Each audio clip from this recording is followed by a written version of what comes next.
Assalamu alaikum wa rahmatullahi wa barakatuh. Të nderuar të shikuesja, kur I takuam sërish në ciklin e emisioneve Si të sillemi. Sot inshallah do të trajtojmë një temë shumë të bukur, marrëdhënia e besimtarit me shokun. Pra, çfarë na mëson Islami, etika islame si të sillemi me shokun? Shoku mirë apo shoku keq? Si t'i zgjedhim shokut dhe çfarë cilësi duhet të ketë një shok për vllajën e tij musliman. Dhe për këtë kemi ftuar imamin e nderuar Ahmed Kalam. Mirë erdhe o nderuar. Hoxhë nderuar, ne pak a shumë e treguam tematikën e trajtimit të sotëm, por pyetja lind nga dyshon vllai musliman me shoku musliman, ka një lloj ndryshimi midis këtyre dy dhe çfarë përkufizimi mund të japim për fjalën shok në Islam? Atëherë suhbe ose shoqëria ose shoqërimi ose sahib, shoku, normalisht që ka një raport më të veçantë se sa vllazëria e përgjithshme.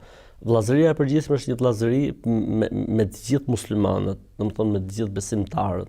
Ndërsa shoqëria është diçka më specifike, diçka që njeriu shoqërohet më shumti me dikë. Dhe shoqëria nuk ka të bëjë vetëm me vllazërinë muslimane, por ka të bëjë edhe me të tjerët që mund të kesh shok një njeri I cili është një feje dhe një besimi tjetër për shkak të punës, për shkak të shkollës, për shkak të fqinjësisë e kështu me radhë. Kështu që Islami ka kushtuar rëndësi pjesës së shoqërimit, për këtë arsye vijnë ajete kuranore dhe vijnë hadithet pejgamberit alayhisalatu wasallam. Për ta dhënë me një shembull këtë që unë thash, I dërguari Allahut sallallahu alaihi wasallam tha, më ka marrë malli për shokët, më ka marrë malli për vëllezërit e mi. Ata sahabët I thanë, pejgamberi I Zotit, apo nuk jemi ne vëllezërit e tu? Jo, thonë, ju jeni shokët e mi, entum ashabi, ju jeni shokët e mi. Ndërsa vëllezërit e mi janë ata cilët do të vinë më vonë, por mua nuk më kanë parë, do të dëshironte ndonjëri për I tyre të jepte gjithçka e të më shitë sikur të më shitte mua një herë. Pra, do të thonë do të kishin shumë mall për ta parë pejgamberin sallallahu alajhi wasallam. Pra pejgamberi sallallahu alajhi wasallam bëri dallimin mes faktit se ç'është shoku ose bashkëkohësi dhe çfarë është vllai. Edhe e njëjta gjë funksionon, domethënë. Për këtë arsye, shohim ajetet e Kuranit ose shohim hadithet e pejgamberit alayhis salam që bëjnë dallimin ose përcaktojnë një lloj norme tjetër edukative dhe sjellje në raport me njeriu që e kemi shok, me njeriu që shoqërohemi me të. Pikërisht për ndoshta kjo është edhe ajo pse Allahu I ka qujt ose neve në Islam I quajmë ato sahabët, shoqëruesit e profetit, ndërkohë që kefet e tjera I gjejmë apostujt ose dishepuj. Ndoshta kjo është ai kuptimi më I përafërt me pejgamberin alayhis salam. Po, do të thonë shoqëruesit e tij ose bashkëkohësit e tij, pra ky është kuptimi I sahabëve që ne themi, dhe normalisht ne besojmë se njerëzit më të mirë në këtë bashkësi, pra në bashkësinë islame, mbas profetit alayhis salam janë pikërisht bashkëkohësit e tij, sepse Zoti ka zgjedhur njerëzit më të mirë për të qenë shoqëruesit e profetit alayhis salam dhe njëkohësisht përçuesit e fesë dhe besimit tek brezat më vonë. Madje ka një hadith që profeti sallallahu alaihi wasallam ka thënë, njerëzit më të mirë në këtë ummet janë shokët e mi. Allahu ka parë zemrat e njerëzve dhe zgjodhi shokët e mi më të mirët e tyre. Pra, ne muslimanët besojmë se më të mirët ndër njerëz janë profetët dhe më të mirët mbas profetëve janë shokët e pejgamberit alayhis salam dhe më të mirët mbas shokëve të profetit alayhis salam janë shokët e profetëve të tjerë.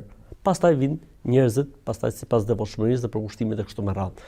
Kështu që ka dallim normalisht, për këtë arsye dhe Zoti I Madh domethënë në Kur'an flet për sahibul xhem, flet për shoqëruesin e afërt. Pra, si më thënë, I ka përcaktuar një kodik etik të veçantë për njeriu me të cilin ose me personin me të cilin ti shoqërohesh. Për këtë arsye edhe në hadithin e pejgamberit alayhisalatu wasallam tha, "El mar'u ala dini khalilihi", njeriu ka fen e personit me të cilin rrin ose me personin të cilit shoqërohet. "Falyanzur ahadukum man yukhalilu", prandaj të shohë gjithë secili për ju se kë ka shok. Pra shoku ndikon tek shoku I tij si për mirë dhe për keq. Për këtë arsye edhe ne, si më thënë, duhet të zgjedhim shokët më të mirë për veten tonë. Kjo nuk do të thotë që ne duhet përjashtojmë nga shoqëria shokët e tjerë të këqinj apo shokët që janë të feve dhe të besimeve të tjera, por ne, si më thënë, raportin më të ngushtë duhet ta kemi pikërisht me ata të cilët janë më të mirë se sa ne. Për këtë arsye tha walaje kul ta'amaka illa taqi. Mos të ushqehet tek ti vetëm sa që është I devotshëm, pra me kuptimin mundohu të zgjedhësh se kë fut në shtëpi dhe kë prezanton në familjen tënde. Hoxhë nderuar, mos ndoshta kjo është dhe arsyeja pse profeti alayhis salam zgjidhte më shoqërues pra Ebu Bekrin, pastaj Umarin radhiyallahu anhu, pastaj Othmanin radhiyallahu anhu, pastaj Aliun radhiyallahu, është kjo cilësitë e tyre si shok, apo ndoshta kanë ndonjë afrimitet farfisnor? Pra si ta kuptojmë pse zgjidhte profeti Ebu Bekrin, pse zgjidhte Umarin më afër dhe më shoqërues ndaj tij? Përgjigje ka ardhur një hadith të pejgamberit alayhis salam që thotë më i miri në këtë ummet mbas profetit është Ebu Bekri dhe më i miri mbas profetit dhe Ebu Bekrit është Omeri dhe më i miri mbas profetit dhe Ebu Bekrit dhe Omerit është Othmani. Kështu që është e qartë situata. Njeriu që peshon më shumë ndër gjithë njerëzit është pejgamberi alayhis salam dhe njeriu që peshon ke Zoti flas më shumti në këtë ummet po mos ishte profetin peshore, është Ebu Bekri radhiyallahu anhu. Kështu që është ajo që unë thash më herët, njeriu shoqërohet me më të mirin e mundshëm. Kështu që më të mirët në këtë ummet kanë qenë këto 4 persona: Ebu Bekri, Omeri, Othmani dhe Aliu. Për këtë arsye dhe pejgamberi sallallahu alajhi wasallam pothuajse në pjesën më të madhe të jetës tij ka qenë shoqëruar me këta njerëz, por edhe marrëdhënien le të themi familjare e ka krijuar me këta njerëz. Është martuar me vajzën e Ebu Bekrit, është martuar me vajzën e Omerit, i ka dhënë vajzat e tij të parën Othmanit, pastaj kur ndroi jeta ajo i dha vajzën e dytë dhe ka martuar vajzën e tij Fatimen me Aliun radhiyallahu anhu. Pra shok, vëllezër të dashur me njëri tjetrin, po njëkohësisht edhe afrimitet familjar. Dhe unë këtu po tërheq pak atë në mentalitetin ballkanës, le të themi, është mentaliteti që dëgjoj kur dy njerëz janë shok shumë ngushtë, nuk mund të krijojnë lidhje familjare me njëri tjetrin. Ose ka pas raste që kur ka kërkuar ose i ka thënë ora kam motër, ose i ka kërkuar motrën, janë prish mbas këtij muhabeti, është prish shoqëria, është prish vllazëria. Domethënë sikur ne të dy pas kemi qenë dash për interes, s'ka lidhje kjo punë. Përkundrazi, njerëzit më të dashur me njëri tjetrin kanë qenë Ebu Bekri dhe pejgamberi alayhis salam. Pejgamberi sallallahu alajhi wasallam është martuar me vajzën e Ebu Bekrit. Ose ata vetë me njëri tjetrin kanë marrë dhe kanë dhënë tek njëri tjetri. Pra nuk ka. Duke e njohur, ju po thoni, duke e njohur shokun, atëherë domethënë cilësitë e tij të mira mund të jenë ato për preferencë për një familjar i cili mund të martohet me të. Absolutisht, edhe për vajzën, edhe për motrën, nga të dyja krahët, kush problemi, shumë mirë do të ishte. Pra unë mendoj se një shoqëri, një vllazëri forcohet edhe më shumë kur ne, si më thënë, e kalojmë nga shoqëria dhe vllazëria dhe në raporte familjare, sepse unë përderisa shoqërohem me ty, domethënë që unë jam shumë i kënaqur me cilësitë që ti ke. Edhe unë dua që këto cilësi të jenë edhe të vazhdueshme në raportet, domethënë familjare. Po që ndëroj ju e thatë shprehjen e bukur, njeriu është në fenë e shokut të tij. Ndërkohë ne e themi në gjuhën tradicionale, domethënë që zgjidhe shoku më të mirë se vetja. Pra si ta kuptojmë neve këtë si shprehje, njeriu është në fenë e shokut të tij. Pra me kuptimin që do të ndikohet prej tij. E ke parasysh është njësoj si puna e një le të themi hekuri kur e lën hekurin mes magnetit. Vjen një kohë që hekuri fiton cilësitë e magnetit, pavarësisht se nuk është magnet. E fundit kemi të bëjmë me diçka që është send. Po njeriu, absolutisht që edhe njeriu ndikohet. Kafshët kur domethënë po tritet një kafshë, le të themi e një lloji tjetër në një racë tjetër, do të ndikohet prej tyre. E jo më pastaj po të jetë personi njeriu. Njeriu është shumë si më thënë ndikueshëm nga rrethanat, nga shoqëria e kështu me radhë. Për këtë arsye dhe profeti sallallahu alajhi wasallam tha zgjidhe. Për këtë arsye dhe në një hadith të bukur të pejgamberit alayhi wasallam tha shembulli i shokut të mirë dhe shembulli i shokut të keq. Shembulli i shokut të mirë si shembulli i atij që ka parfum ose shit si parfumit. Ndoshta ta bën dhuratë një parfum, po edhe po nuk ta bëri dhuratë, të paktën ti rri në një ambient ku ka aromë të mirë. Ndërsa shembulli i shokut të keq është si shembulli i kovaçit. Pra, edhe nëse nuk ti djeg rrobat, kur rre hekurin, të paktën ti do të jesh në një ambient me tym, një ambient me aromë të keqe.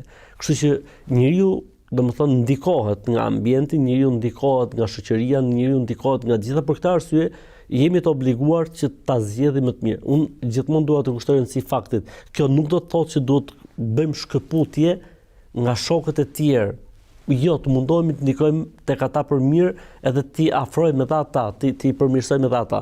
Për këtë arsye kur flet Islami për edukatën mes shokëve, thot urdhri për të mirë dhe ndalimin nga e keqja, këshillimi në formën më të mirë. Pse? Sepse me dikë je shok të lidhin shumë gjëra dhe kjo nuk do të thotë që do të shkëputesh prej tij. Atëherë çfarë bëjmë?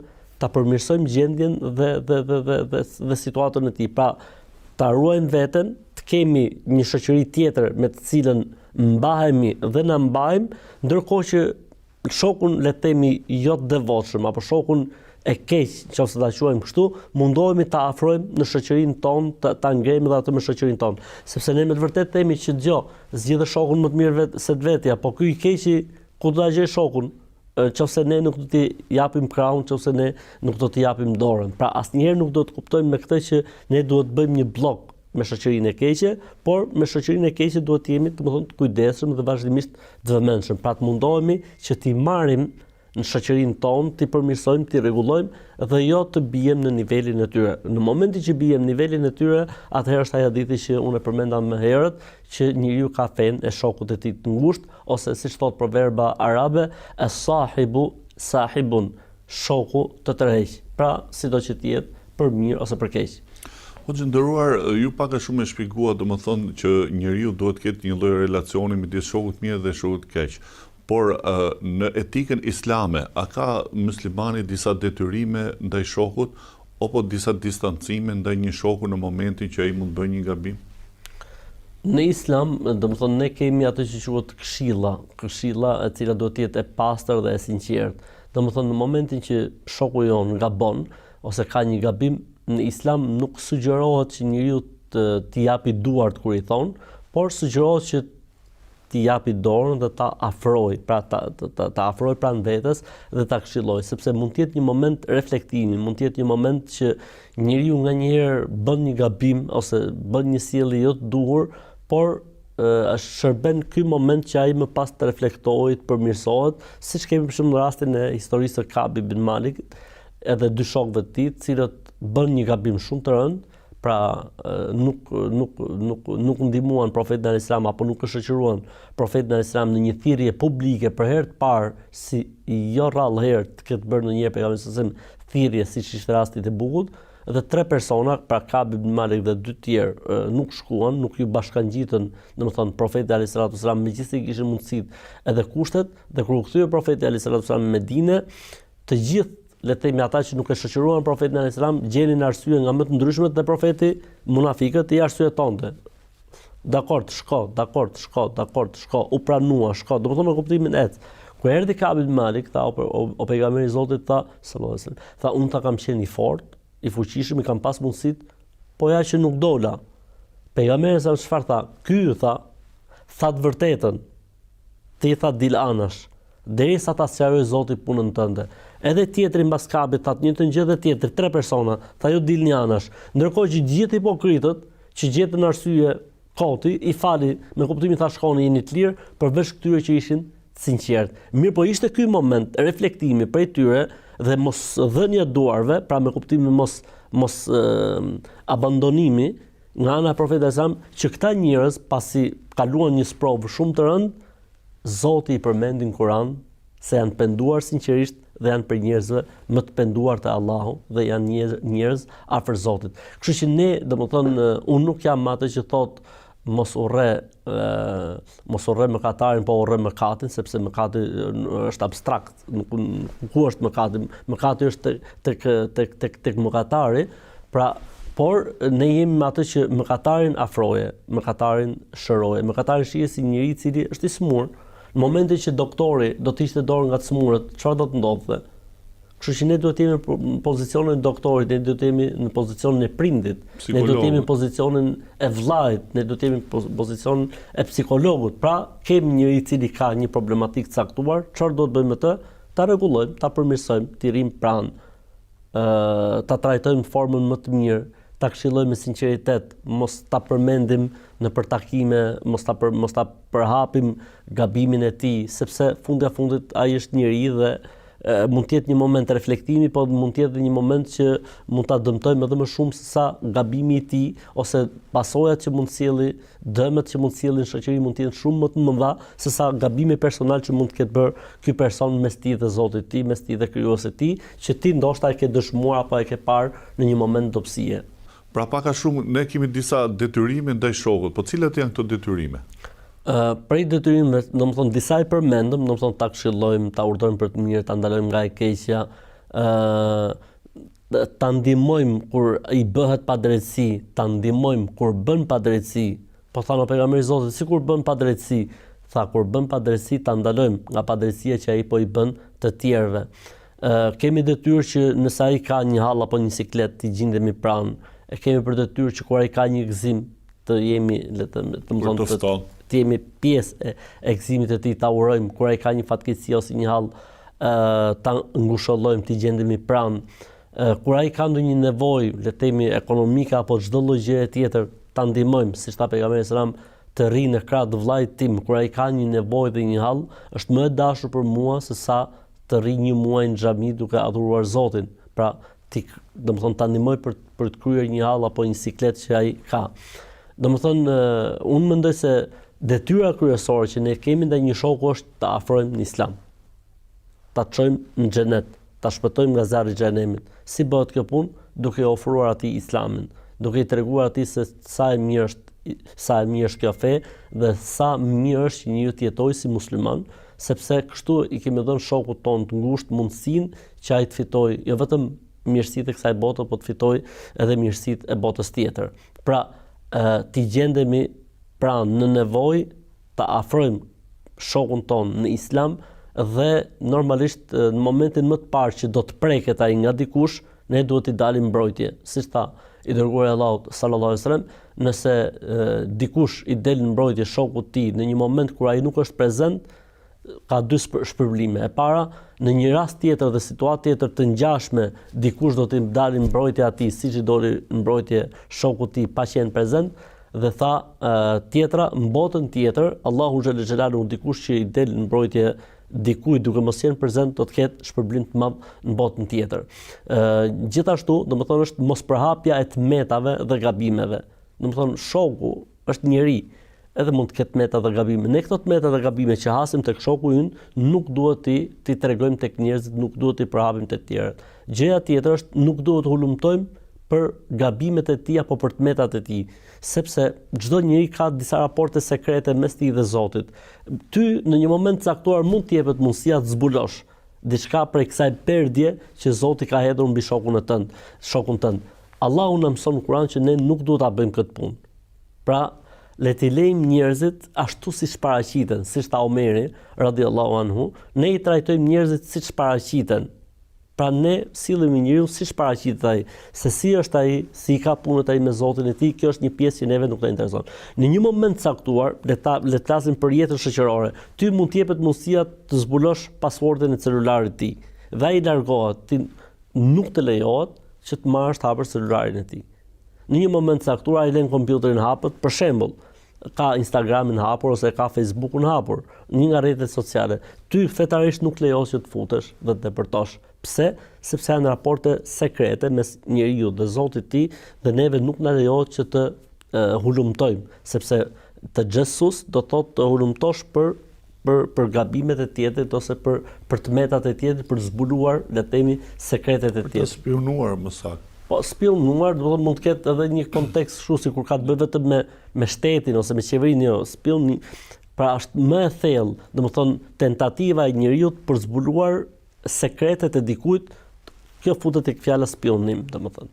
Ose tek fjala të xhesus, ndërkohë që shqip mund të jetë, domethënë, përkthim spionim, domethënë përkthehet faktikisht, por mendoj se të xhesus është edhe më e thellë, e jo vetëm për qëllime shtetërore, por edhe për qëllime thjesht për zbuluar si është ky njeri. Neve nuk na lejohet një gjë e tillë. Lëri njerëzit raportet që kanë me Zotin e tyre, perdet që Zoti ua ka hedhur njerëzve dhe i ka mbuluar, neve nuk na lejohet që ti zbulojmë. O që ndëruar, për kush është këshilla juaj për ato të cilët kanë një lloj zilie ndaj shokut, ose janë kopracë ndaj shokut, ose pak a shumë domethënë ato e tallin shokun, pra duke ofenduar atë? Unë mendoj se ka gjëra që e shkatrojnë shoqërinë. Për gjërave që e shkatrojnë shoqërinë ose e zhvlerësojnë shoqërinë është zilia. Domethënë edhe shok, edhe ta kesh zili, këtu ka diçka që nuk shkon, smira. Edhe shok, edhe të kesh smir ndaj tjetrit, këtu ka diçka që nuk shkon. Në ç'kuptim këtu ta kesh zili, në ç'kuptim vjen pra, se mund të ketë zili të mirë dhe zili të keqe. Zilia kur është për konkurrencë pozitive, pa dëshiruar që e mira mos tjetë tek shoku yt, nuk përbën problem. Po ne flasim për hasedin ose për smirën, pra kur ti sheh një të mirë tek vllai yt dhe kjo ty të bën mos ndihesh mirë. Kjo është problem, domethënë, sepse kur ti ke zili me kuptimin që dëshiron të konkurosh me të për mirë, nuk ka asnjë problemi. Ama kur ti ke zili apo smir me kuptimin nuk do ta shohësh këtë të mirë, si ku dallohet kjo? Kjo dallohet, domethënë ku bëhet dallimi. Kur ti sheh një të mirë tek vllai yt dhe kjo të gëzon, po dëshiron ta kesh dhe ti, këtu jemi në rregull. Kur ti sheh që vllai yt dëmtohet dhe kjo të gëzon, kjo tregon se ti nuk je në rregull. Kur ti bëhesh në qejf, kjo tregon se ti nuk je në rregull. Ke probleme, shoqëria jote me këtë person nuk është në rregull dhe ka gjëra që duhen rregulluar patjetër. Gjithashtu për gjërave që e shkatrojnë vllazërinë është injorimi ose vënia në lojë, qoftë me fjalë, qoftë me shenja. Për këtë arsye tha Zoti, "Wailun likulli humezatin lumeze", mirë për ata që tallen ose ofendojnë me fjalë ose me vepra. Për gjërave që e prishin vllazërinë është mendjemadhësia, domethënë injorimi, mbajtja e vetes me të lart krahasim me të gjitha këto gjëra e prishin dhe e shkatrojnë vllazërinë. Për gjërave gjithashtu që e prishin dhe e shkatrojnë vllazërinë është përhapja e tmetave dhe gabimeve që ne e përmendëm pak më përpara. Në momentin që ti ke diçka nga shoku yt, nuk duhet t'u thuash tjerëve, sidomos me atë shprehjen Allah shqiptar që sekret, ma e sekret. Fjala ma e sekret në territorin Ballkanas është njësoj si kur thuash, a ka mundësi t'ua tregosh gjithë? Për këtë arsye thoshin, nëse do që diçka të përhapet sa më shumë thuaj mba e sekret. Ti je i sigurt se të nesmen e ka marrë vesh gjysma e Shqipërisë.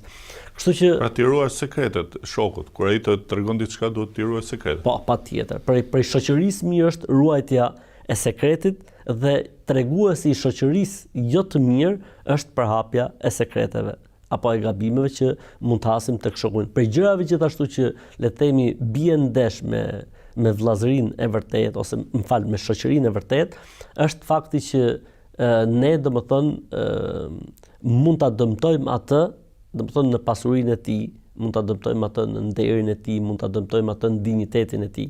Dëmtimi i njeriu në pasurinë e tij, në dinjitetin e tij dhe në nderin e tij qëllimisht, nuk po flas kur ndodh gabimisht, sepse gabimisht njeriu është i arsyetuar, kjo tregon se shoqëria nuk është ajo e sinqerta dhe nuk është ajo e duhura.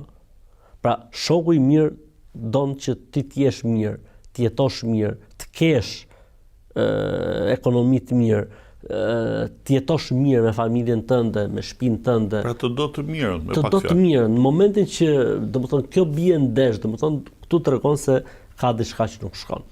Allahu ta shpëlbeft hoxha. Amin, edhe ty Zoti shpëlbeft. Të nderuar të shikues, shkëputemi për pak minuta dhe i takojmë sërish në pjesën e dytë të emisionit tonë.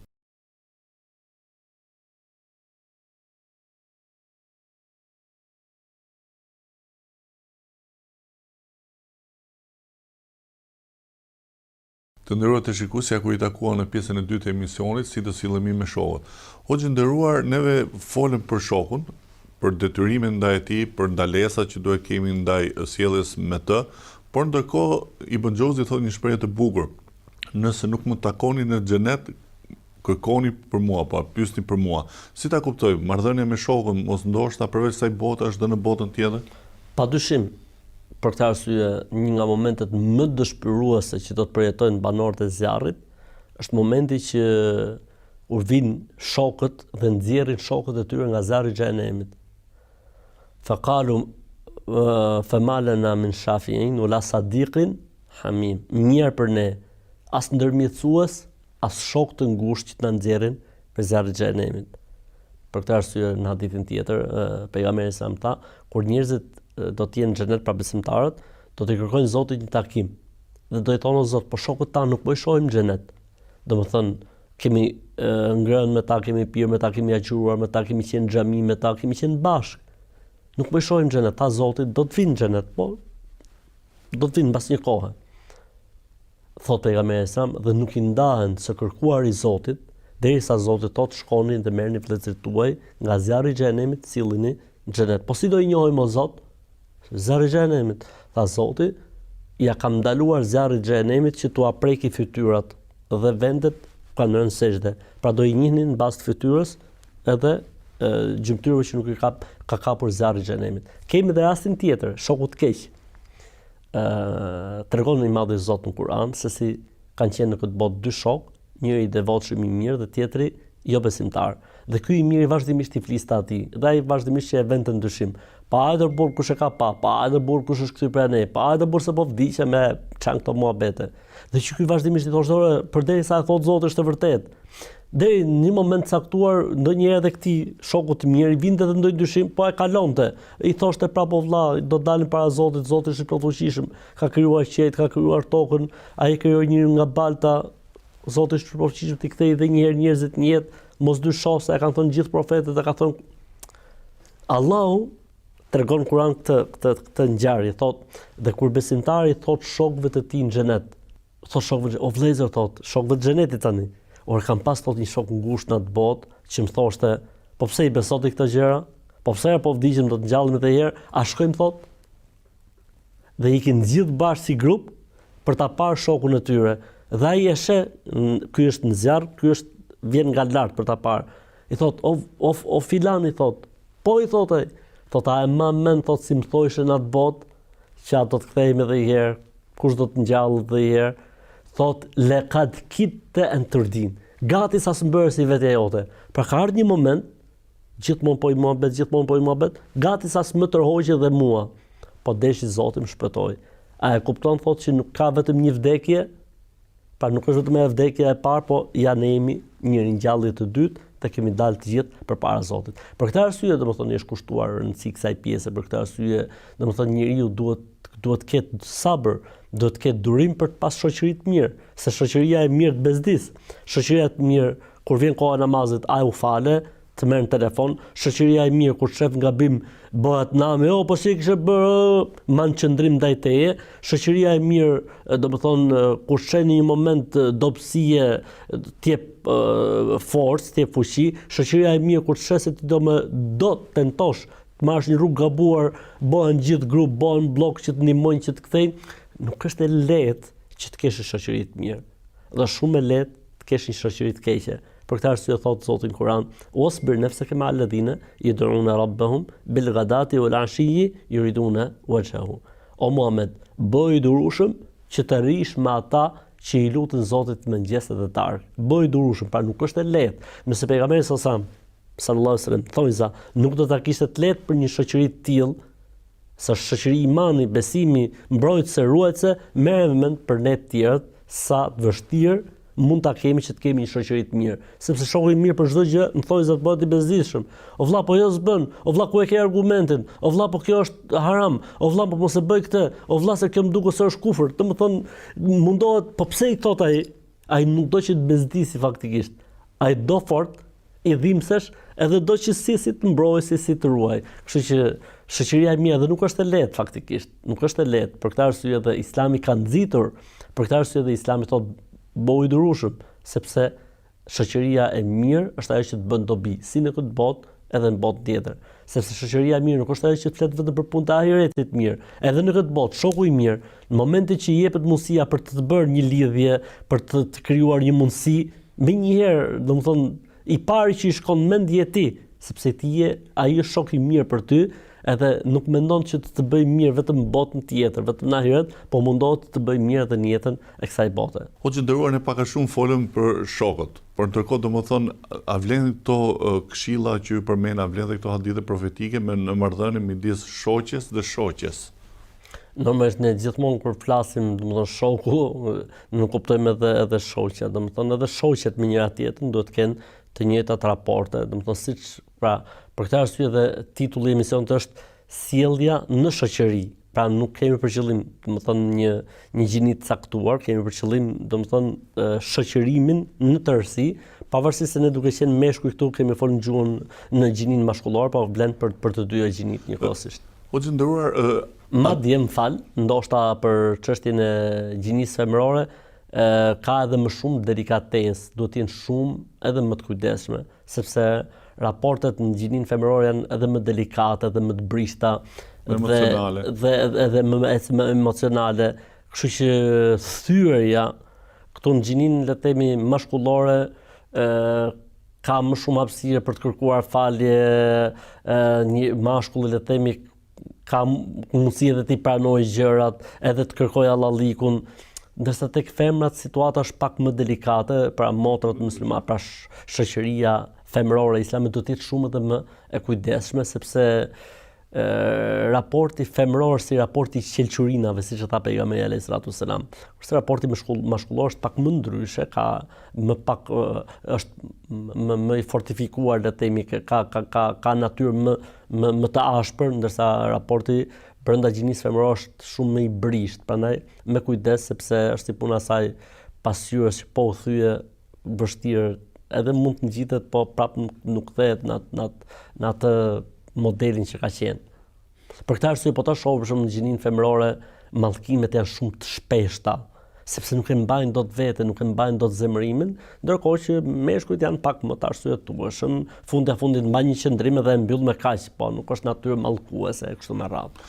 Hoxhë nderuar, a kemi neve në Islam pra braktisja e shoqërisë së keqe, ose ajo që thonë, i themi ne, i bën hexhë shoqërisë së keqe?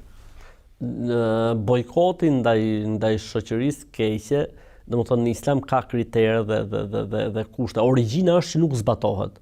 Pra nuk funksionon. Përveç se në raste të caktuara kur mendojmë se bojkoti është ilaç, kur mendojmë se bojkoti shëron problemin.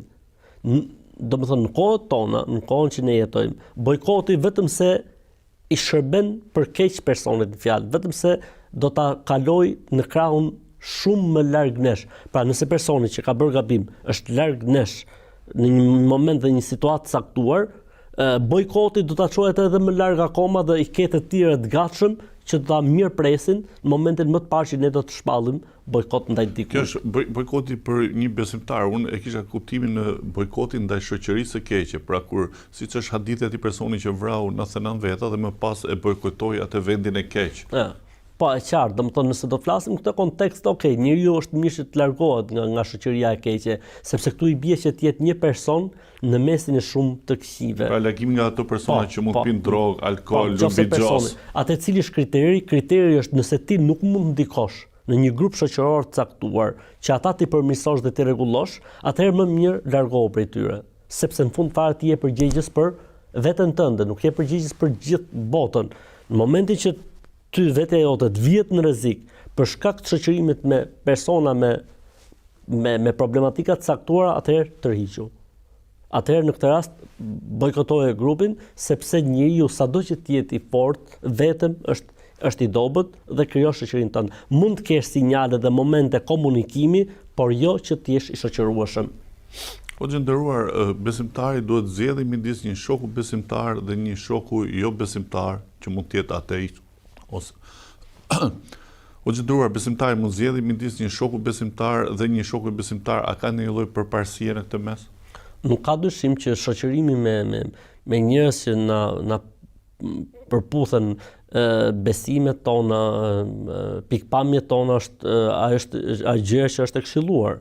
Po unë thash edhe në fillim të emisionit që kjo nuk do thotë që ne duhet të shkëputemi nga shoqëria tjetër. Kjo nuk do thotë që ne mos të kemi kontakt dhe komunikim me të tjerët. Mund të kemi edhe shokë që cilët janë të krishterë, ose mund të jenë ato ateist, ose mund të jenë të feve dhe besimeve të tjera, ndërkohë që ne me sjelljen tonë, me komunikimin tonë të mirë, me korrektësinë tonë, me imazhin tonë të mirë, me thirrjen e Islam të heshtur, pa folur ndoshta shumë për Islamin, mund të bëhemi sebeb që këta njerëz të udhëzohen të pranojnë Islamin. Edhe diçka që zakonisht ndodh në mënyrë të keqe tek besimtarë. Pra relacioni që krijon besimtari me një jo besimtar është direkt debati. në vend që ti kërkoj ti fitoj zemrën me sjelljen e mirë, ai fillon dhe bën një debat. Mos ndoshta edhe kjo do ndryshuar pak. S'ka dyshim, domethënë Zoti tha në Kur'an, "Walau kunta faddan ghalidhal qalbi lanfaddu min hawlik", po ti ishe i zymë dhe i ashpër, njerëz do largoheshin prej teje. Pra, po ta shkohesh në Kur'an, çfarë tha? Ud'u ila sabili rabbika bil hikmeti wal mau'izati al hasanati wajadilhum billati ahsan. Debati dhe dialogu është faza e tretë e komunikimit. Cila është faza e parë? Urtësia. Cila është faza e dytë? Këshilla e mirë. Faza e tretë kalohet në dialog dhe në debat. Pra ajo që thatë ju fitohet zemra me urtësi, me këshill të mirë, pastaj kur ka gjëra të paqarta përballen argumentet me njëra tjetrën.